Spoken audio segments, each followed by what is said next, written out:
여러분 안녕하세요. 오늘은 7장 듣기 평가 시작하겠습니다. 자, 여러분.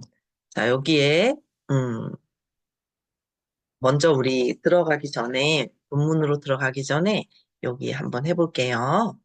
음, 자, 여기 보면 우리 교재에 144쪽에 있는 부분이에요. 들어가기에. 자, 다음은 한국어 듣기 평가에서 주로 활용되는 문항의 유형이에요.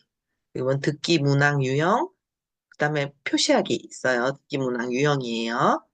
이 중에서 여러분들이 경험한 문항 유형이 있는지 한번 여러분이 체크해 보세요. 알겠죠?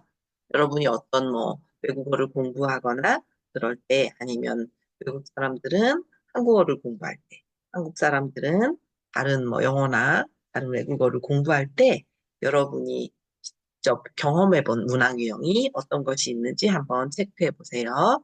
그리고 여러분 자신이 좋아하는 문항 유형과 좋아하지 않는, 그렇지 않는 것을 찾아보면서 그 이유도 한번 생각해 보면 좋겠어요. 첫 번째는 보면, 음, 의문이나 단어 듣고 맞는 것 고르기가 있어요. 이거는 해보셨나요? 뭐, 예를 들면 의문이나 단어 듣고 맞는 것 고르기 뭐냐면, 1번 고기, 2번 거기 이런 거 써놓고, 고기 하면 1번 이런 식으로 찾는 거. 거기 그러면 2번 이렇게 찾는 그런 유형이죠. 그다음 두 번째는 듣고 문자의 일부분 채우기. 문자 일부분에 빈칸 같은 거 채우기. 그다음에 적절한 반응 찾기. 또 듣고 유사한 문장 찾기. 듣고 맞는 그림 찾기. 듣고 그림 나열하기. 요리 순서 같은 거죠. 그쵸? 듣고 그림, 지도, 도표 등을 완성하기. 듣고 중심 소재, 중심 생각 고르기. 듣고 내용과 일치하는 것 고르기 아니면 내용과 일치하지 않는 것 고르기. 그다음 듣고 내용 요약하기, 제목 붙이기, 듣고 화자의 태도, 어조 파악하기. 이런 문항을 해보신 이 중에 적어도 몇 가지 반 정도는 해보신 기억이 있으실 거예요. 그렇죠? 자, 그래서 우리는 오늘이 이제 듣기 평가니까 듣기 평가를 할 때 어떤 식의 유형이 있고 있는지 알아보고 어떻게 만들면 좋을지 한번 생각해 보는 그런 장이 있습니다. 그래서 첫 번째는 1장은 듣기 평가의 목표예요. 145쪽부터 시작입니다. 그래서 이렇게 듣기 평가라고 하면 일단 우리가 듣기는 어떤 걸 평가하는 것인가 생각해 봤을 때 청취력 평가와 청해력 평가 이 두 가지를 나누어 볼 수 있겠습니다. 그래서 그야말로 이 청취력 평가, 청해력 평가에서 청취력은 무엇이냐? 소리를 잘 듣고 파악할 수 있는가, 없는가? 그런 부분이에요. 예를 들면 우리 아까 앞에서 이 유형들이 있었죠. 그 유형들 중에 음운 듣기라든지 이런 것들은 소리 자체를 듣고 파악할 수 있는 능력 이런 걸 말하죠. 그렇죠? 또 그리고 그래서 이제 어휘 한자 한자짜리 강, 공, 방, 빵 이런 것들을 하면 방과 빵에서는 비읍과 그 뭐지? 그 쌍비읍의 음운 차이 평과 경음의 차이 이런 것들을 듣는 거죠. 그런 경우는 소리를 듣고 파악할 수 있는지 없는지를 묻는 거죠. 그 다음에 이건 청취력이고 청해력은 듣고 해석하고 이해하는 그런 능력이 되죠. 그래서 들은 내용의 의미를 사실적, 추론적, 평가적으로 이해할 수 있는지 없는지를 확인하는 거예요. 사실적으로 이해할 수 있는지, 추론적으로 이해할 수 있는지, 아니면 평가적으로 이해할 수 있는지 그런 내용이 되겠습니다. 그래서 청취력 평가보다는 좀 높은 수준의 듣기 능력을 요구하게 되겠죠. 왜냐하면 청취력은 소리 자체를 들었느냐, 못 들었느냐 이런 거라면 방인지 빵인지 그 듣는 능력이라면 여기 청해력은 듣고 이해하는 능력. 자, 조금 전에 말한 대로 사실적 이해 능력, 추론적 이해 능력, 평가적 이해 능력 평가가 있어요.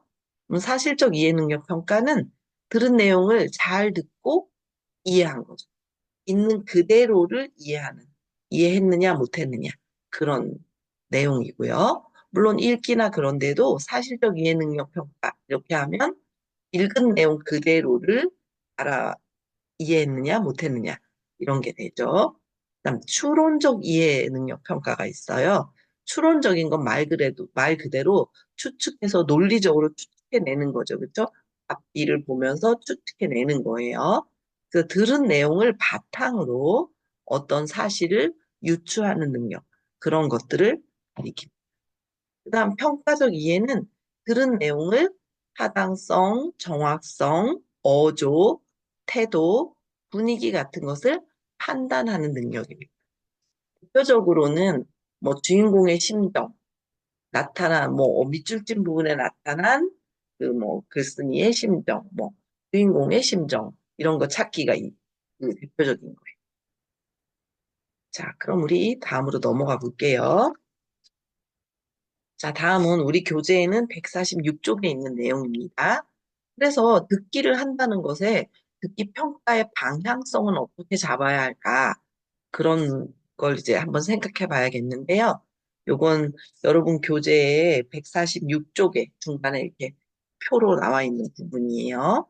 그래서 한국 표준교육과정의 듣기 평가 방향에 대해서 제시되어 있습니다.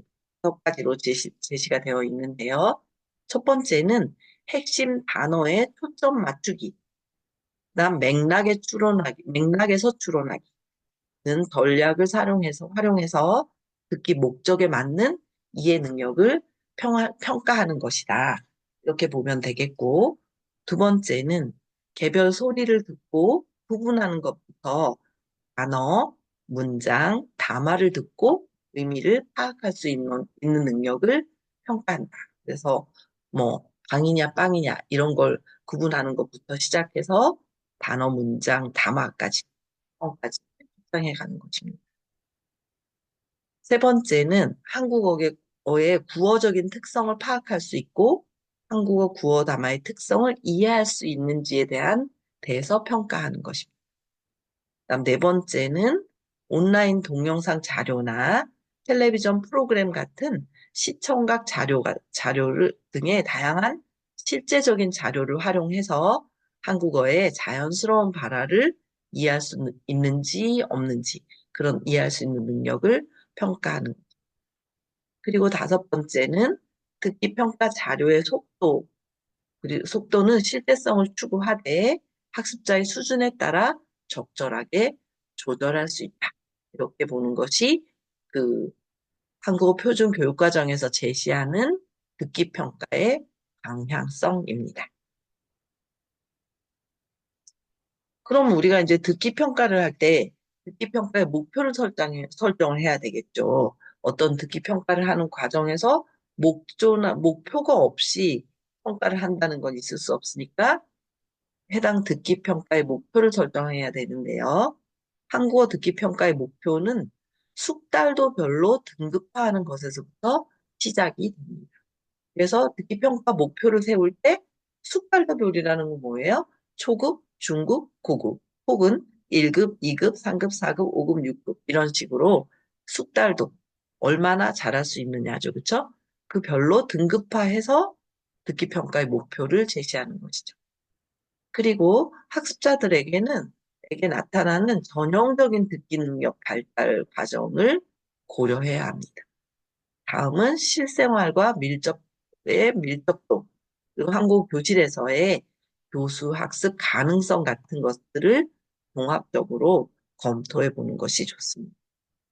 그리고 각 숙달도별로 한국 학습자들에게 요구되는 듣기 능력을 객관적이고 구체적으로 기술하는 것이 듣기 평가 목표 설정에서 기본적으로 여러분이 생각하고 출발해야 되는 것입니다. 그래서 보통 이제 1급과 2급을 초급이라고 하고 3, 4급은 중급이라 그러고 5, 6급은 고급이라고 하는데 이 각각의 초급, 중급, 고급의 목표 설정하는 데 주의해야 될 것들을 보면 1, 2급 초급에 해당되는 것은 기초적인 언어 능력을 바탕으로 한국에서 기본 생활이 가능해야 합니다. 그래서 여기에서는 기본적이고 일상적 듣기 상황에서의 이해 능력을 측정하는 것이죠.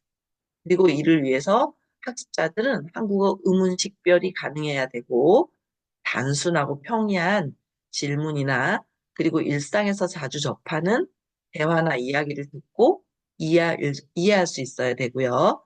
실생활에서 자주 접하게 되는 담화 내용을 듣고 적절하게 반응할 수 있어야 합니다. 1, 2급에서 목표를 설정하는 출발점, 기본이다 생각하시면 되겠습니다. 그 다음 3, 4급에서는 그러면 조금은 조금 덜 친숙하지만 자주 접하게 되는 사회적 내용에 대한 담화를 이해할 수 있어야 되겠죠. 그래서 대부분의 일상 대화를 이해하고 친숙한 사회적 소재의 대화나 담화를 듣고 내용을 파악할 수 있어야겠습니다. 그리고 5, 6급, 고급에서는 학업이나 업무 영역과 같은 특정 전공과 전문 영역에서의 듣기 이해가 가능해야 합니다. 듣기를 이해할 수 있어야 되고, 사회적이고 추상적인 내용의 강연, 대담, 토론 등을 듣고 메시지를 파악하거나 유추할 수 있어야 하겠습니다. 각각 1, 2급 초급, 3, 4급 중급, 5, 6급 고급의 듣기 목표를 설정할 때 여러분이 기본적으로 감안하고 있어야 되는 내용들이 되겠습니다. 그럼 이런 내용을 바탕으로 그 표준 모형에서 말하는 등급별, 각 등급별 이제 그 듣기의 등급별 목표가 되겠는데요. 이 등급별 목표들은 말하기, 듣기, 읽기, 쓰기 네 가지가 표준 모형에서는 네 가지가 모두 등급별 목표가 제시가 되어 있어요. 표준 모형에. 그럴 때 비슷한 것 같은데 자세히 보면 조금씩 달라요. 말하기의 목표, 듣기의 목표, 읽기의 목표, 쓰기의 목표. 일단 여기에서 우리 나중에 후반부에는 그 읽기를 하게 될 텐데 그때 읽기에도 이렇게 각각의 목표가 나와요.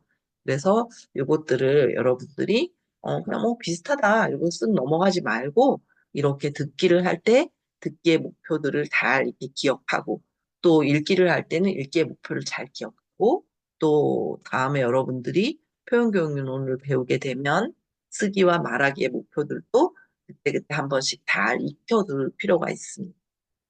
그래서 먼저 우리 여기에, 여기에 일단 듣기에 초급, 1급, 2급부터 차례대로 보겠습니다. 1급의 목표는 여러분 교재에는 148쪽에 있습니다. 148쪽에 등급별 목표가 있어요. 토픽에서 등급별 목표인데 1급의 목표는 같이 한번 읽어볼게요. 한국어의 기본적인 의문은 자음, 모음, 받침이죠. 의문을 식별할 수 있다. 아까 말한 방과 빵의 차이라면 비읍과 쌍비읍의 그 평음과 경음의 의문의 차이를 그 소리를 이해할 수 있어야 된다는 거고 뭐 고기, 거기 이렇게 된다면 오와 오 모음과 어 모음을 구분하는 거죠. 받침도 그렇고요. 두 번째는 일상생활과 관련 있는 간단한 질문을 듣고 대답할 수 있어야 한다. 그리고 세 번째는 일상생활과 관련이 있는 간단한 대화를 듣고 내용을 파악할 수 있다. 다음, 사적이고 친숙한 소재에 관한 매우 간단한 이야기를 듣고 내용을 파악할 수 있다. 요 정도가 초급에서 1급의 목표가 되겠습니다. 그럼 초급 2급의 목표는 구별하기 어려운 의문이나 의문의 변동을 식별할 수 있다. 그러니까 초급 1에서는 1급에서는 자음, 모음, 받침 정도였다면 2급에서는 어려운 의문 변동들을 이해할 수 있다. 그 일상생활과 관련이 있는 평이한 질문을 듣고 대답할 수 있다.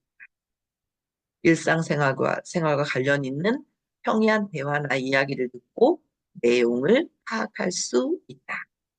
그 다음, 실생활에서 자주 접하는 간단한 안내방송 등의 실용적인 담화를 듣고 내용을 파악할 수 있다. 이렇게 네 가지가 대표적인 2급의 듣기의 목표입니다. 3급의 목표를 보면 3급과 4급은 중급에 해당되는데요. 3급의 목표는 대부분의 일상 대화를 듣고 내용을 파악할 수 있다. 사적이고 친숙한 소재에 관한 대부분의 이야기를 듣고 내용을 파악할 수 있다. 친숙한 사회적 소재를 다룬 평이한 대화나 담화를 듣고 내용을 파악할 수 있다. 광고나 인터뷰, 일기예보 등의 실용 담화를 듣고 대체적인 내용을 파악할 수 있다. 이게 3급의 목표가 되겠습니다. 그리고 4급의 목표를 보면 친숙한 사회적 소재를 다룬 대화나 담화를 듣고 내용을 파악할 수 있다. 복잡한 맥락을 갖는 담화를 듣고 함축된 의미를 파악할 수 있다. 간단한 뉴스나 방송 담화 등을 듣고 내용을 파악할 수 있다. 친숙한 소재를 다룬 평이한 토론을 듣고 내용을 파악할 수 있다. 이렇게 3, 4급에서는 조금 사회적이고 그런 내용을 다루지만 친숙한 사회적 소재라는 개념에서 소재를 볼 수 있겠고 모두 다 듣기와 관련된 내용입니다. 그 다음 고급에는 5급과 6급으로 나누어 제시하고 있는데요. 5급에서는 업무 영역이나 전문 영역에서 다 이루어지는 일반적인 대화를 듣고 내용을 파악할 수 있다. 친숙한 사회적, 추상적 소재를 다룬 강연, 대담 등을 듣고 대체적인 내용을 파악할 수 있다. 그다음 사회적이고 추상적인 소재를 다룬 담화를 듣고 화자의 의도를 파악하거나 내용을 추론할 수 있다.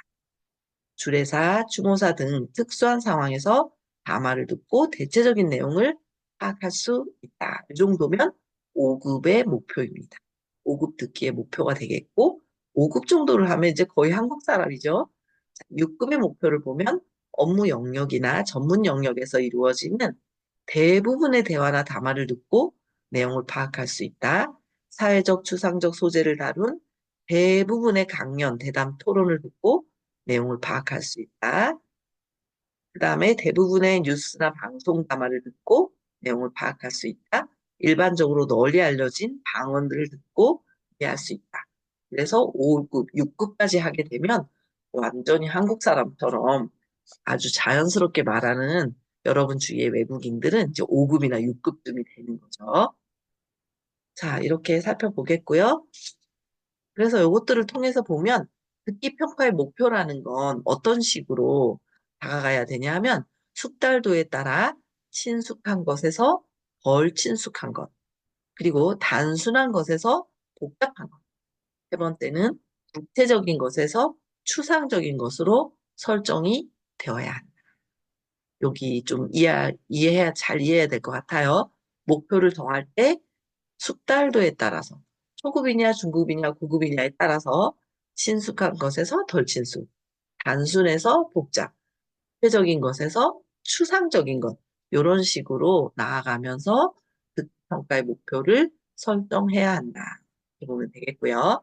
그 다음은 듣기 평가할 때는 최대한 직접 평가나 수행 평가를 통해 학습자들의 직접적인 수행 능력을 측정해야 한다. 정말로 들을 수 있었는지.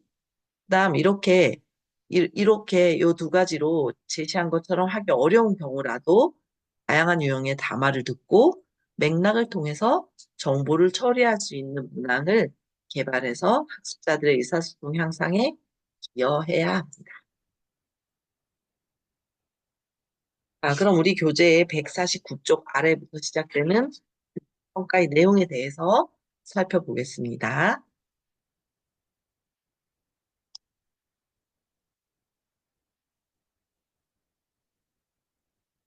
여기 보면 한국어 학습자들이 듣기를 잘 수행하기 위해서는 발음, 억양, 어휘, 문법과 같은 한국어의 표면적 구성 요소를 잘 파악해야 되고 그것이 사용되는 활용적 맥락을 바탕으로 자신이 들은 청각적 메시지의 의미를 파악할 수 있어야 한다. 이렇게 보고 그 평가의 내용을 설정할 때 이런 것들을 기본으로 바탕에 깔고 시작하면 좋겠고요. 듣기 평가 내용은 발음이나 어휘, 문법 등의 언어 요소의 이해 정도를 확인하는 청취력 평가가 있고 특정 상황 맥락과 연계된 청해력 평가가 있습니다. 우리가 오늘 수업에 출발해서 듣기 평가가 어떤 것이냐 할 때 청취력 평가, 청해력 평가에 대해서 간단하게 출발할 때 우리가 살펴보고 왔었죠. 그런 부분이 평가 내용에 이 두 가지가 뭐 최종적으로 청해력 평가를 할 수 있어야 된다. 청해력을 높일 수 있어야 된다 하는데 이때 청취력은 필요 없다가 아니죠. 청취력가 청취력이 바탕이 돼서 청해력을 꽃피울 수 있어야 되는 거니까요. 그 중에 청해력 평가를 위해서는 설정되는 상황 맥락은 담화의 사용력이나 의사소통 기능, 그리고 담화 유형 같은 그 다양한 활용 정보를 지니고 있습니다. 뿐만 아니라 듣기 내용을 들을 때 일부만 들어도 충분히 이해할 수 있는 것들도 있지만 전반적이고 종합적인 이해를 통해 요점을 파악하거나 어떤 사실을 유추해야 하는 경우가 많이 있습니다. 그 듣기 평가의 내용에는 언어적 요소뿐만 아니라 언어 수행을 위한 듣기 과정이나 또한 세부 기술 등도 포함되어야 하는 것입니다. 여기서 언급되었던, 여기 앞에서 언급되었던 사용력이라는 것은 계층이나 연령, 지역, 문체 등에 따라 달리 나타나는 언어의 변형이다. 이렇게 보면 되겠고, 그 예로는 전문어나 뭐 지역 방언, 계층 방언 같은 것들이 여기에 속합니다. 자, 그 다음은 평가의 내용에서 우리 교재에는 151쪽에서 2쪽까지 표로 제시되어 있습니다. 그래서 여기는 보면 숙달도벽 한국어 듣기 평가의 내용에 대해서 이렇게 제시하고 있어요. 그래서 먼저 이제 평가 범주에서 주제나 소재 그리고 기능으로 나눌 수가 있겠는데 여기 이제 이때부터 초급, 중급, 고급 이렇게 되어 있죠. 그래서 주제나 소재는 초급에서는 생존에 필요한 기본적인 소재들, 예를 들면 음식, 쇼핑, 길찾기 같은 것들이 주제나 소재로 들어가게 되고 일상생활에서 첫 번째는 생존에 필요한 거라면 일상생활에서 자주 접하는 주제, 뭐 소개, 인사, 학교생활 이런 게 있어요. 소개라면 자기소개서도 있고 친구 소개도 있고 뭐 어떤 물건을 소개할 수도 있고 그런 것, 그런 것들이 초급에서 다루어지는 주제나 소재라면, 그 다음에 중급에서는 일상생활에서 비교적 자주 접하는 추상적 소재도 들어오게 되고, 사회적 관심사, 이런 것들이 들어옵니다. 예를 들면, 건강이나 국가와 도시, 이런 것들이 되고, 그다음 두 번째, 빈번하게 접하는 공식적인 상황. 예를 들면, 공공기관 이용하기라든지 직장 생활하기, 이런 데에서 나타나는 소재들을 다루게 됩니다. 그리고 고급에서는 직장 생활에서의 구체적인 직무 수행 활동 영역이 들어가게 되고 추상적이거나 사회적인 소재나 주제가 구체적으로 이제 들어가게 되고요. 정치, 경제 상황, 그리고 사회 현상, 형상 등 주요 특징, 다양한 전문 분야 이런 것들이 음, 여기에 해당이 되게 됩니다. 여기는 제가 오타가 났네요. 사회 현상입니다. 잠깐.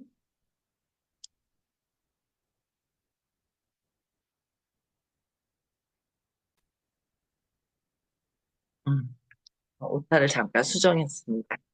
정치, 경제 상황, 사회 현상 등의 주요 특징, 그리고 다양한 전문 분야, 이런 것 주제들을 고급에서는 다루게 됩니다. 그래서 주제와 소재를 봐도 고급에서는 생존과 일상생활에서 자주 접하는 것, 중급에서는 조금씩 추상적으로 그리고 조금씩 공식적인 상황들이 들어오게 되고 고급에서는 공식적이고 사회적이고 추상적이고 뭐 사회 현상, 정치 현상 이런 것들까지 다양한 전문 분야들을 소재로 다루게 됩니다. 물론 다른 뭐 영역도 마찬가지죠. 그다음 기능을 보면 초급에서는 의문식별하기, 간단하고 평이한 질문 듣고 대답하기, 그다음에 일상생활 관련된 간단한 대화 듣고 내용 파악하기, 사적이고 친숙한 소재의 이야기, 물건 사기, 인사표현 이해하기, 간단한 안내 방송 등의 실용 담아 듣고 내용 파악하기 이런 것들이 초급의 기능이 되겠고요. 중급의 기능으로는 친숙한 대화나 이야기를 듣고 내용 이해하기, 친숙한 사회적 소재의 대화나 담아 듣고 내용 이해하기, 광고 인터뷰 등의 실용 담화를 듣고 구체적인 내용 파악하기, 복잡한 맥락의 담화를 듣고 함축된 의미 파악하기, 간단한 뉴스 듣고 내용 파악하기, 친숙하고 평이한 소재의 토론 내용 이해하기, 이런 것들이 평가 범주의 기능으로 들어가게 되고, 음. 그다음 고급에서는 업무 수행 영역이나 전문 분야, 연구와 관련 있는 대화나 담화. 그다음 친숙한 소재의 강연, 대담, 화자의 의도 파악, 추론하기 같은 내용을 듣고 이해하는 그런 걸 할 수 있고, 특수한 상황에서의 담화 내용 파악하기, 부분의 뉴스나 방송 담아 듣고 내용 파악하기, 널리 알려진 방언 듣고 이해하기, 이런 것들이 고급에서의 기능 범주가 되겠습니다. 그다음에 어휘 문법적인 내용들을 보자면 여기 이제 여기도 초급, 중급, 고급이 있는데요. 초급에서는 생존에 필요한 기본 어휘, 일상생활에 자주 접하는 화제나 그 소재에 관련된 어휘, 공공시설 이용 시 자주 사용되는 기본 어휘, 한국어의 기본 문장 구조와 기초적인 문법 규칙, 이런 것들이 초급의 어휘와 문법이 되겠고, 중급에서는 일상생활에서 사용되는 대부분의 어휘, 업무나 사회 현상과 관련된 기본 어휘, 일상생활에서 비교적 자주 접하는 추상적인 소재 관련 어휘, 직장, 병원, 은행 등 비교적 빈번하게 접하는 공식적인 상황에서 필요한 어휘, 기본적인 한자어, 뉴스 등에 자주 등장하는 어휘, 빈도가 높은 관용어와 속담, 복잡한 의미를 갖는 조사, 복잡한 의미나 체계를 갖는 연결어미와 구조용어, 논리적인 서술이나 표현에 필요한 문법 표현, 이런 어휘와 문법들이 중급에 들어가는 내용이 되겠고요. 고급의 어휘와 문법은 사회 현상을 표현하는 데 필요한 추상적인 어휘, 직장에서 특정 영역과 관련된 어휘, 세부적인 의미를 표현하는 데 필요한 어휘, 널리 알려진 방언, 자주 쓰이는 약어, 은어, 속어, 대부분의 시사용어, 사회의 특정 영역에 쓰이는 외래어, 다양한 상황에서 사용되는 복잡한 의미를 갖는 속담이나 관용어, 전문적인 영역에서 사용되는 문법 표현, 다양한 텍스트에서 자주 사용되는 문법 표현, 이런 것들이 고급의 어휘 문법으로 들어가겠습니다. 그 다음에 담화 유형을 보면 초급에서는 짧고 단순한 문장, 일상생활에 관련된 간단한 대화와 이야기, 그 다음에 실생활에서 자주 접하는 간단한 안내방송이나 광고, 친숙한 소재의 생활문, 이런 것들이 초급에서 다루는 담화 유형이고, 중급에서는 대부분의 일상 대화, 사적이고 친숙한 대부분의 이야기, 광고, 안내방송, 인터넷, 일기예보 등의 생활문, 뉴스, 토론, 간단한 내용의 강연이나 좌담회, 이런 담화 유형들을 중급에서 다루게 되겠고, 고급에서는 업무나 전문 분야와 관련된 소재의 대화와 담화, 친숙한 사회적, 추상적 소재를 다룬 강연이나 대담, 그리고 주례사, 추모사 등의 특수 상황이나 소재를 다룬 담화, 논설이나 사회적 소재를 다룬 대부분의 뉴스나 방송 담화가 여기에 해당이 되겠습니다.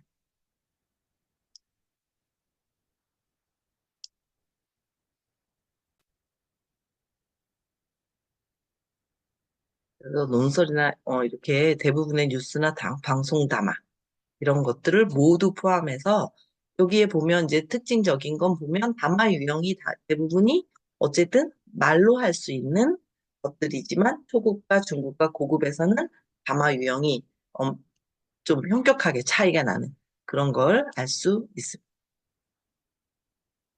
자, 그럼 우리 이제 여러분 교재 152쪽부터 해당되겠는데요. 그럼 우리가 이제, 평가에서 듣기 평가 문항의 유형은 어떤 것들이 있는지 듣기 평가 문항 유형에 대해서 같이 살펴보도록 하겠습니다.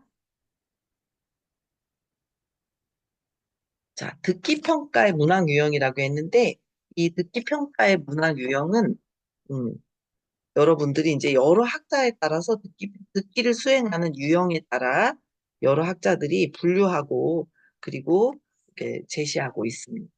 그래서 우리 이제 교재에서는 브라운이 제시한 듣기평가의 문학 유형을 이제 그 기준으로 살펴보겠습니다.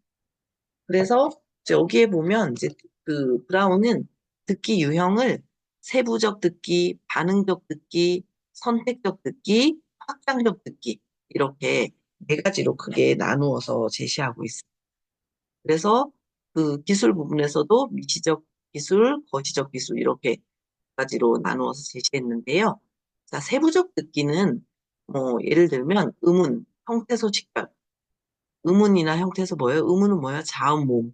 형태소는 뭐 시제, 강세, 뭐 단어 이런 것들을 식별하는 걸 말하고 바꿔 말하기, 인식, 문장 단위, 대화 단위 이런 것들이 세부적 듣기에 해당이 되겠고 그다음 반응적 듣기는 질문에 적절히 응답하기.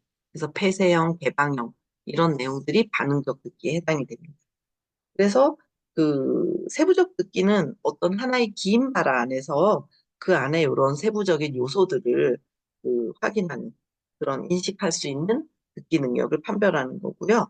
그 반응적 듣기는 조금 그 질문에 대답하고 이런 거니까 약간은 좀 짧은 담화로 이루어지게 되겠죠. 그래서 짧은 발화로 그걸 짧은 말화에 뭐 이름이 뭐예요라는 이런 짧은 발화를 듣고 그거에 반응하는 그런 방식이 있고 선택적 듣기는 듣고 빈칸 채우기라든지 정보 변환 그래서 듣고 맞는 그림 찾기 그림 보고 맞는 설명 고르기 듣고 표 완성하기 그리고 문장 반복하기 해서 문장이나 문장의 일부분을 단순히 따라하는 과제 이런 것들도 이 선택적 듣기에 해당이 됩니다. 그래서 선택적 듣기라는 건 어떤 정보를 찾아내기 위해서 뭐 일정 시간 동안 몇 분 동안 짧은 독백과 같은 뭐 담화 조금 긴 담화를 쭉 듣고 선택 그런 거가 되겠고요. 그리고 확장적 듣기는 받아쓰기랑 의사소통적 담화 듣고 대답하기, 대화 듣고 선당 문항 풀기, 뭐 실제적 과제로 강의 듣고 요약하기, 듣기와 읽기 자료를 함께 제공해서 들으면서 읽기 자료의 틀린 부분을 뭐 보정하기, 긴 담아 듣고 질문에 유추하여 대답하기, 들은 내용 다시 전달하기, 이런 것들을 음, 그 찾는 것이 브라운이 제시한 듣기 평가의 가장 대표적인 큰 유형이라고 생각하면 되겠습니다. 세부적 듣기, 반응적 듣기, 선택적 듣기, 확장적 듣기로 나누어서 제시하였습니다. 그래서 여기에서 말하는 듣기의 유형은 언어의 표면적인 구성 요소를 정확하게 이해해야 되고, 듣는다는 건 화용적 맥락도 이해해야 되고, 듣고 의미도 결정해야 되고, 전반적이고 종합적인 이해 능력을 그, 평가하는 그런 듣기 평가가 이루어져야 합니다. 그래서 뭐 지난 시간에 딕토글로스에 대해서도 우리가 했었는데 딕토글로스나 딕토콤포지션 있는데 딕토콤포지션은 딕토콤프라고도 해요. 그래서 딕테이션하고 콤포지션하고 합쳐진 말이에요. 그래서 듣고 사실 이 두 가지는 딕토콤포지션 혹은 딕토콤프는 사실상 들은 내용을 그대로 이어 전사하는 능력을 기본적으로 요구해요. 물론 컴포지션이라는 뜻이 장문이라는 뜻이 있기 때문에 잘 들어서 장문학이라서 어느 정도는 자기가 기술하거나 만들기도 해요. 뭐 팀 활동을 하기도 했는데 최선을 다해서 원문에 가깝게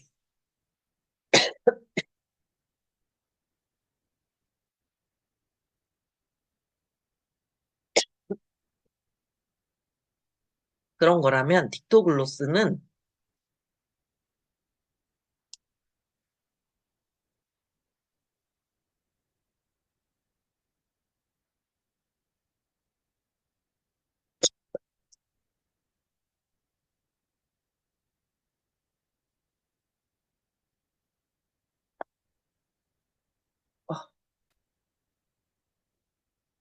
어, 죄송합니다.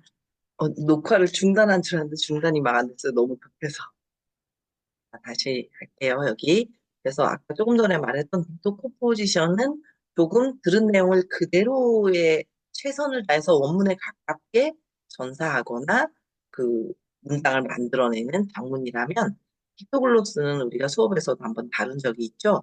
이건 듣고 기본적인 아주 간단한 단어들을 각자 들은 다음에 사실 디토글로스가 그룹 활동을 해서 그들이 이야기를 새롭게 만들어내는 그 이야기에 원래 뭐가 있었을까라는 본문의 줄거리는 맞지만 나머지들은 그 개별 활동으로서 더 충분하게 하는 그런 차이가 있었어요. 그래서 딕토글로스나 딕토 콤포지션의 형태로 이루어지는 받아쓰기 개념이 아니라 간단한 단어나 표현을 듣고 받아 적는 수준의 것이라면 온전히 확장적 듣기 유형에 속한다고 보기는 조금 어렵다. 그래서 여기 확장적 듣기가 아니라 그 틱톡 컴포지션 같은 경우는 조금은 확장적이라고 하기는 원문을 그대로 전사하는 개념이고 또 글로스는 조금 더 원문에 가까운 내용을 장문하는 거니까 확장이라고 하기는 조금 애매하다. 이렇게 봐야 되겠고요. 특정 음소를 듣고 식별해서 써야 하는 형식이기 때문에 그렇게 보시는 거고요. 또 받아쓰기 결과물을 채점할 때는 자모를 정확하게 표기했는지가 중요시되기 때문에 그 중요시되기도 하기 때문에 단순히 듣기 능력 평가로는 보기는 어려운 측면이 있습니다. 왜냐하면 듣고 받아 쓰기이기 때문에 요거는 받아 쓴다는 건 그 글쓰기, 쓰기의 영역까지 함께 듣기와 쓰기 영역이 되잖아요. 글로스나 디토 컴포지션을 보면 그러면 우리가 이제 세부적 듣기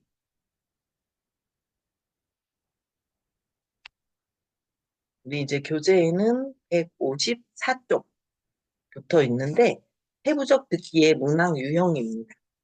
그래서 여기는 보면 세부적 듣기는 하나의 긴 말 안에 사용된 음운, 억양, 어휘, 문법, 표현 등과 같은 언어 요소를 인식할 수 있는가 에서 주로 초급의 초기 단계에서 학습자들이 글을 읽고 쓰거나 글을 읽고 이해하는 능력을 얻는데 도움을 주기 위해서 활용되는 유형입니다. 그리고 여기에서는 음소 식별하기, 억양 구별하기, 어휘나 어구 정확하게 듣기 등이 있습니다. 보통 의문이나 단어를 듣고 맞는 것을 고르거나 문장을 듣고 빈칸을 채우는 등의 형식을 보이는 경우도 많습니다. 초급에서는. 그래서 세부적 듣기 예시를 보면 첫 번째 듣기는 달 했을 때 듣기 지문은 달 이렇게 나오고 그 문항은 문항 그 답항은 달, 딸, 탈 이렇게 세 개를 줘서 들은 그 음성인 달 가지고 성음인 달을 찾는 거죠. 그, 트의 차이점을 구분하는 거. 이런 것들은 세부적 듣기에 해당되는 거예요. 그다음에 어라는 게 듣기 지문이라면 오, 아, 어 중에 어를 찾는 같은 유형이고 모음을 여기는 오냐, 어냐, 아냐 이거의 차이를 듣는 거고 그다음에 약간 이제 문장 듣기인데 보면 언제 한국에 왔어요? 이렇게 됐을 때 혹은 그래서 1번 언제 한국에 왔어요? 2번 어제 한국에 왔어요가 있어요. 요거 중에 언제 한국에 왔어요를 듣고 언제, 어제 이 차이를 구분해내는 거죠. 그렇죠? 그다음에 듣기에서 아이가 있어요 했을 때 아이 여기 빈칸을 채우는 그래서 오이, 아이, 오리, 아우 이 중에서 아이를 찾는 거죠. 그다음 듣기 지문이 안녕하세요, 진이에요. 캐나다에서 왔어요. 만나서 반가워요. 요걸 보고 이 사람은 캐나다 사람이다. 이 사람은 캐나다를 좋아한다. 했을 때 캐나다 사람이다를 찾는 거죠. 그래서 캐나다에서 왔어요가 캐나다 사람입니다. 하고 바꿔서 표현한 거예요. 바꿔 말하기로. 그렇죠? 여기는 바꾸어서 말하는 것을 평가하는, 인식하는 능력을 평가하는 항목이고요. 캐나다에서 왔어요. 캐나다 사람입니다. 요거 다르게 말한 거죠. 이런 것들은 세부적 듣기 평가의 예시문이 되겠고요. 이 예시는 154쪽에 있습니다. 그 다음, 반응적 듣기. 우리 교재는 155쪽이고요. 반응적 듣기는 뭐냐? 인사, 질문, 명령, 이해하기 등 비교적 짧은 발화를 듣고 간단한 반응을 볼 수 있는가를 확인하는 문항입니다. 그래서 이름이 뭐예요? 저는 유소영입니다. 이렇게 딱 반응하는 그런 거죠. 그쵸? 이리 오세요 하면 딱 일어나서 딱 오는 그런 반응을 보는 거예요. 그래서 보통은 문장 수준의 질문이나 부탁, 제안, 사과 등에 포함된 특정 표현을 정확하게 듣고 거기에 이어질 적절한 반응을 찾는 형식으로 출제가 되는 것이 좋습니다. 자, 여기 예시도 보면, 녹음 대본에는 점심을 안 먹었더니 배가 너무 고파. 그래? 왜 점심을 굶었어? 이랬을 때, 응, 안 먹었어. 아니, 아직 안 먹었어. 수업이 늦게 끝났거든. 점심을 먹느라. 이 중에 답은 3번이죠, 여기에서는. 그죠? 그때 왜, 그래? 안 먹었더니 배고파. 그러니까 왜 안 먹었어? 왜 굶었어? 라고 하니까, 왜 굶었어? 하면 이유를 말했는데, 응, 안 먹었어는 안 되죠. 아니, 안 먹었어도 안 돼요. 수업이 늦게 끝났거든. 요 거든을 알아들을 수 있는 거죠. 그쵸? 이유를 말하는 거. 점심을 먹느라 이것도 이유예요. 그런데 왜 안 먹었었는데 점심을 먹느라 안 먹을 수가 없죠. 의미적으로. 그래서 3번이 되는 이런 방식이고 그 다음 두 번째는 음, 늦어서 미안합니다. 그랬을 때 여기에는 쓰기 말하기로 뭐 쓰는 그런 유형이에요. 그래서 이런 것들은 일종의 늦어서 미안합니다라고 했을 때 그러면 이제 수험자는 어떻게 대답을 쓰는 게 좋을까? 이런 거 생각하면서 여기를 쓸 수 있으면 되겠죠. 그 다음 선택적 듣기예요. 선택적 듣기는 담화를 듣고 특정 정보를 찾아내야 되는데 전체적인 의미 파악이 목표가 아니라 들은 내용을 통해서 특정 정보를 이해하는 것이 목표예요. 전체 내용을 위해서 이 글은 무엇에 대한 글이냐 이런 게 아니라 여기에서는 그냥 세부적인 내용들인 거죠. 그래서 보면 내용을 듣고 그 내용과 맞는 그림을 찾거나 제시된 사진이나 그림을 보면서 관련 있는 혹은 관련이 없는 것을 찾는 것 등이 있습니다. 예를 들면 토픽 문항의 1번, 2번 문항들은 듣고 맞는 그림 찾기죠. 그런 거고요. 그다음 읽기의 특성에서 사실이나 사건을 파악하는 찾아 읽기와 유사한 그런 형식이라고 보면 되겠습니다. 자, 우리 교재의 예시를 보면 음, 녹음 대본이 실례지만 근처에 은행이 있어요. 저 사거리에서 오른쪽으로 가세요. 그리고 길을 건너세요. 그럼 백화점이 있어요. 백화점 옆에 은행이 있어요. 그랬을 때, 뭐, 예를 들면 지도 그림이 있고, 여기 이제 지도 그림은 안 가지고 왔는데, 지도 그림이 있고, 지도 그림 위에 위치 1번, 위치 2번, 위치 3번, 위치 4번 이렇게 있고, 그 중에 찾고, 이런 거죠. 어떤 느낌의 문항인지 아시겠죠? 자, 그 다음 듣고 그림과 일치하는 것 고르기. 자, 이 도서관 그림을 보고, 여기는 도서관이다. 뭐, 이 사람은 책을 산다. 복잡하지 않다. 책장 옆에 있다. 이런 걸 보고 찾는 거예요. 그래서 요거는 선택적 듣기예요. 필요한 내용은 선택적으로 들을 수 있으면 되는 거니까. 그 다음 확장적 듣기예요. 그죠? 여러분, 확장적 듣기. 그래서 확장적 듣기는 특정 발화나 담화를 듣고 하향식으로 전반적인 이해가 가능한지를 확인하는 문항입니다. 예를 들면 뭐 주제 찾기나 중심 생각 이런 것들은 그 듣기 그 지문을 읽고 확대 해석을 할 수 있는 그런 능력을 하는 거죠. 긴 강의나 대화 등을 듣고 포괄적인 메시지나 함축적인 의도를 파악하기. 이런 것들이 확장적 듣기에 해당되는 문항입니다.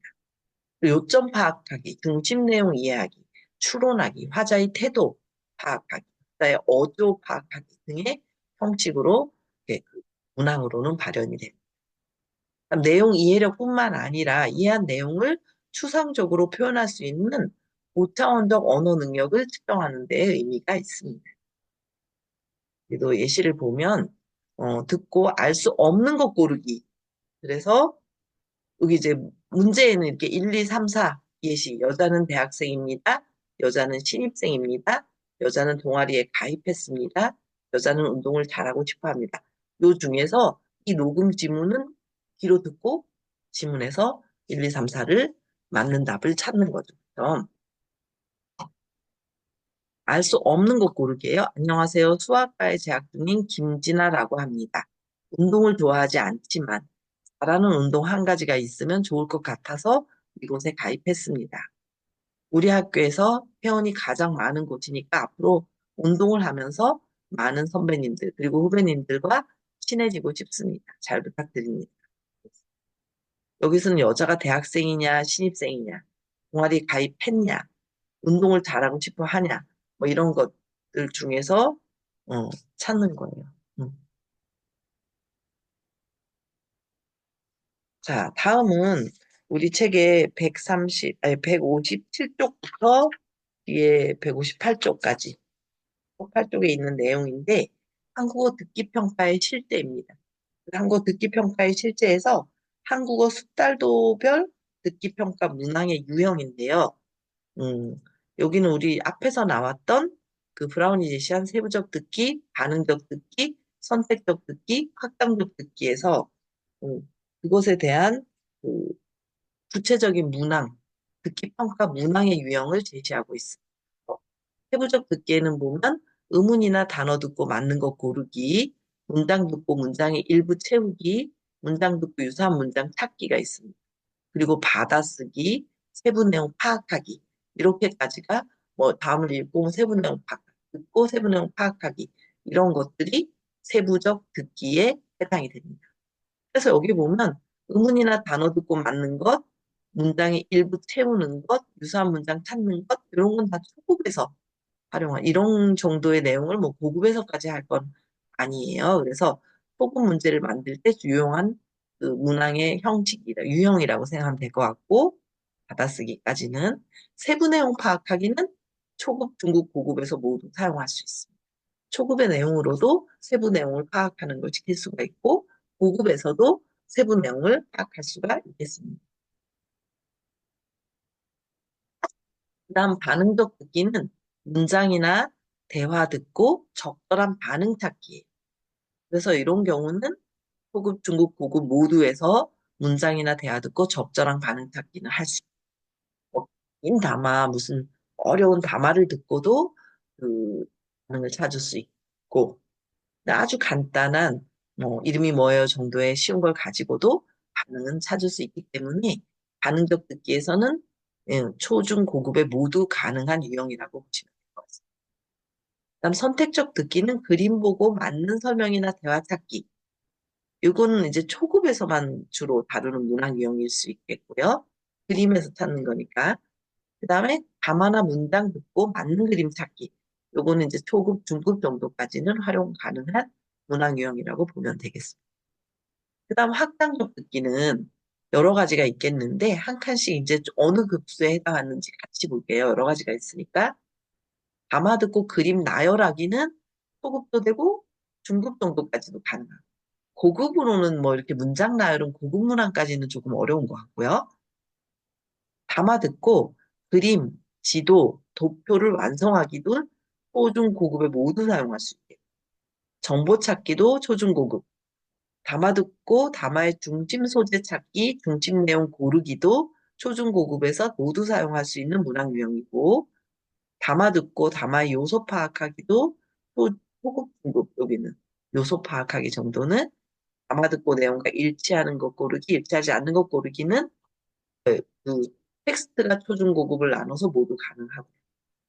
그래서 초급에서는 여기서부터 요 정도까지를 활용할 수 있겠고, 그 다음 보면 내용 요약하기는 중고급에서만 활용 가능하고, 제목 붙이기, 담아 듣고 추론하기, 타자의 태도 어조 파악하기, 이렇게 이런 것들은 주로 중급이나 고급에서 활용하는 유형이다. 그래서 흐름을 보자면 세부적 듣기는 주로 초급, 확장적 듣기는 주로 중고급에서 활용할 수 있는 유형이구나. 이렇게 볼 수 있겠습니다. 자, 그러면 이제 그 다음은, 여러분이 이제 한국어 능력시험 토픽에서 듣기평가 문항을 좀 살펴보겠는데요. 토픽에 제시된 그 세부적 듣기, 뭐 선택적 듣기, 반응적 듣기, 그리고 확장적 듣기의 예시를 하나씩 보겠습니다. 먼저 이제 첫 번째 여기 이제 보이는 예시는 여러분 교재 159쪽부터 있는데 여기는 60회 토픽에 한국능력시 원에서 나온 문항입니다. 그래서 여기는 보면 유사한 문장 찾기예요. 그래서 여자가 민수 씨는 보통 저녁을 집에서 먹어요? 네, 요리하는 걸 좋아해서 만들어서 먹어요. 수미 씨는요? 저는 요리를 잘 못해요. 그래서 밖에서 자주 먹어요. 이렇게 했을 때 여자는 요리를 잘합니다. 여자는 요리를 자주 합니다. 남자는 요즘 밥을 잘 못 먹습니다. 남자는 보통 집에서 저녁을 먹습니다. 그랬어요. 음. 여기서 보면은 여자가 요리 잘해요? 아니에요. 남자가 요리 잘하죠? 여자는 요리를 자주 해요? 아니요. 싫어해요. 밖에서 자주 먹어요. 그쵸? 남자는 요즘 밥을 잘 못 먹습니다. 그랬어요. 만들어 먹어요, 남자는. 못 먹지 않아요. 남자는 보통 집에서 저녁을 먹습니다. 집에서 먹어요. 그쵸? 음, 그래서, 여기에서는 찾는, 그 유사 문장을 찾는 거고요. 반응적 듣기는 사과가 맛있어요? 라고 물어봤으니까, 여기서 yes, no로 해서 맛있다고 하던가 맛없다고 하던가 해야 되죠. 자, 여기 1번은 보면 네, 없어요는 이제 반응이 다르죠. 그쵸? 이 사과가 있어요 했을 때, 아니, 없어요. 그랬을 때, 네, 없어요가 되는 거죠. 그다음 사과가, 네, 사과가 맛있어요. 하면 그게 맞는 거고, 아니요, 비싸요. 아니요, 좋아요. 이런 것들은 사과가 맛있어요. 라는 질문에 적절한 반응이 아니죠. 이렇게 적절한 반응을 찾는 문항이 있고요. 그것도 이제 60회 토픽에서 문제 문항이고, 그다음 선택적 듣기의 예시인데요. 교재에 160쪽에 있습니다. 그래서 가만한 문장을 듣고 맞는 그림 찾기예요. 그래서 무엇을 도와드릴까요? 이 지갑 누가 잃어버린 것 같아요. 이 앞에 있었어요. 네, 이쪽으로 주세요. 그래서 여기에서는 1번이 되겠네. 그림, 그죠? 이런 적절한 그림을 찾는 이런 문장이 선택적 듣기 들어가고요. 그다음 확장적 듣기의 예시인데요. 자, 우리 이 예시는 조금 전에 그림도 60회 토픽이었고, 그리고 60회 토픽에 나온 문항인데, 담화를 듣고 담화의 중심 소재 찾기예요. 여기 일요일에 쉬어요? 아니요, 저희는 월요일에 쉽니다. 그래서 위치, 휴일, 날씨 수업 중에서 휴일을 묻는 거죠. 그렇죠? 쉬어요? 월요일에 쉬어요. 이렇게 쉬는 날을 말하니까 휴일에 대한 이야기가 되겠죠. 그다음에 확장적 듣기의 두 번째 예시로는 담아 듣고 내용과 일치하는 혹은 일치하지 않는 것 고르기로 나와 있는 예시인데 보면 여자가 이번 사건은 배가 고파서 식료품을 훔치다가 잡힌 경우입니다. 이 경우를 일반 범죄들과 동일하게 볼 수 없죠. 안타까운 일이기는 하지만 생계형 범죄도 분명히 범죄입니다. 피해자도 존재하고요.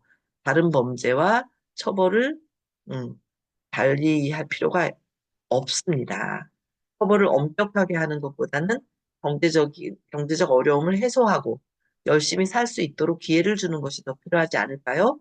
처벌이 약해지면 분명 이를 악용하는 사람들이 나타날 것이고, 그러면 비슷한 범죄가 계속 늘어나게 될 것입니다. 이걸 보고 남자의 생각, 생계형 범죄 예방을 위한 대책이 효과가 없다고 생각하는지, 생경 범죄로 인한 피해를 보상해 주어야 한다인지, 생경 범죄에 대한 사회적 인식 개선이 필요하다는 건지, 생경 범죄도 다른 범죄와 동일하게 처벌해야 한다는 건지, 이런 것들을 찾는 문항이에요. 그래서 우리 앞에 나왔던 거는 60회 토픽의 토픽 1에 대한 예시, 1에서 뽑아온 예시였다면, 요 조금 문장이 좀 복잡하고 수준이 중급 이상이죠. 그렇죠? 그래서 요거는 60회 토픽 2에서 가지고 온 문항입니다.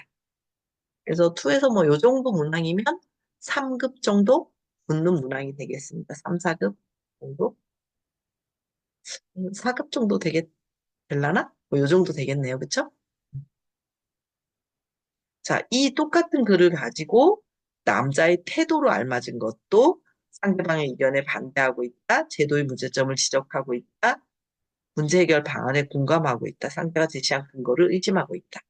이렇게 중에서 고르는 게 되겠습니다. 자, 그럼 우리 이제 이번 그 7장 듣기 평가의 마지막 부분인데요. 그 네 번째는 우리가 162쪽에 있는 내용입니다. 그래서 듣기 문항 개발 시 주의사항에 대해서 나와 있는데요. 평가 자료의 실제성 부분과 수준을 고려한다는 이런 크게 두 가지 부분으로 나누어서 볼 수가 있겠습니다. 문항 개발 시 주의할 사항은 먼저 평가 자료의 실제성 부분에서는 언어 학습은 언어 지식을 채우는 것이 아니라 실질적인 의사소통을 목적으로 하기 때문에 듣기 평가의 문항 또한 실제성을 지녀야 한다. 이런 내용이 있고, 그다음 듣기 자료의 내용이 명료해야 한다. 그다음 듣기 자료의 실제성을 지나치게 강조해서 아무런 핵심 내용이 없는 자료를 듣기 문항으로 해서는 안 되고, 듣기 문항에서 요구하는 기술이 무엇인지도 명확하게 해야 한다. 이런 것들이 평가 자료의 실제성 부분에서 주의사항이 되겠고요. 두 번째는 평가 자료를, 문항 평가를 개발할 때 주의해야 될 사항 중에 수준 고려하기. 이제 그 딸도 별로 평가를 하는 걸 말하죠. 그래서 한국어 듣기 평가는 모호하자가 아닌 한국어 학습자를 대상으로 이루어지는 만큼 딸도별 한국어 듣기 학습 목표에 맞게 문법이나 어휘, 담화 수준 등을 고려해야 한다. 예를 들면 초급 학습자들에게 익숙하지 않은 시사 문제를 제시하는 건 되겠죠. 그래서 그리고 듣기 문항 개발자는 학습자의 언어 숙달도를 잘 파악해서 그들을 대상으로 무엇을 평가할 것인지 구체적으로 계획할 필요가 있습니다. 이렇게 듣기 평가의 실제성 부분과 수준별, 수준을 고려하는 것, 이런 차원에서 주의사항을 나누어서 기억하시면. 그리고 교육이 평가를 목적으로 이루어져서는 안 된다는 점. 그리고 한국 교육은 궁극적으로 특정 시험의 합격자 양산이 아니라 의사소통 능력 개발을 목적으로 한다는 점을 명심해서 평가를 개발해야 되겠습니다. 그리고 인터넷을 기반으로 듣기 평가를 할 경우에는 교사가 학습자들의 네트워크 상황이 모두 동일하지 않을 수도 있다는 점과 모든 학습자들이 온라인 기반 평가 방식에 익숙하지 않다는 점을 기억하고 개별 학습자의 상황에 맞게 대처할 수 있어야 합니다. 뭐 이제 뭐 토픽 같은 그 대단히 대규모 평가에서는 그냥 그 아주 개인적인 것보다는 크게 인터넷 베이스는 이렇게 한다라는 걸 공지해서 평가하고 있지만 기관에 취업해서 여러분이 성취도 평가를 출제한다면 이런 부분도 확인을 하고 진행을 해야 되겠죠. 그러면 우리 이제 마지막에 163쪽에 있는 그 예시 문항인데요. 여러분도 여기 한번 생각해 보면 좋겠어요. 그래서 앞에서 이제 열심히 이제 듣기 평가에 대해서 학습했는데 우리가 이 내용을 이렇게 여러분이 다시 한번 기억해내고 상기하면서 아래의 조건을 목적에 맞게 세부적 듣기 유형의 문형, 문항 한두 개 정도를 한꺼번에 만들어 보자 그랬어요. 응. 미안해요.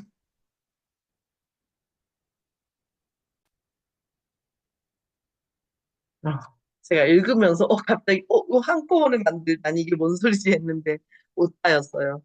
자, 그래서 이렇게 세부적 듣기형의 문항을 한두 개 정도 한번 만들어 보자. 이런 거예요. 한 번에가 아니네. 한 번 만들어 보자. 이렇게 생각하면 될 것 같고, 한글 자모만 배운 학습자를 대상으로 자음, 그, 끄, 크, 이거 평음, 경음, 격음이죠. 그쵸? 같은 영국에서 나는 평음, 경음, 격음이에요. 이것을 잘 구분할 수 있는지 점검하려고 한다. 그럼 어떤 문제를 만들면 좋을까? 그랬을 때 크의 차이로 인한 문제, 음, 그런 것들을 만들어 보면 좋겠어요. 그래서 어떤 거 할 수 있을지 여러분이 한번 한두 개 정도 해보면 좋겠습니다. 자, 우리 오늘은 여기까지. 이제 7장 듣기 평가까지 했고요. 이제 다음 수업에는 읽기 교육에 대해서 하도록 하겠습니다. 자, 오늘은 여기서 마치겠습니다. 여러분 수고하셨습니다.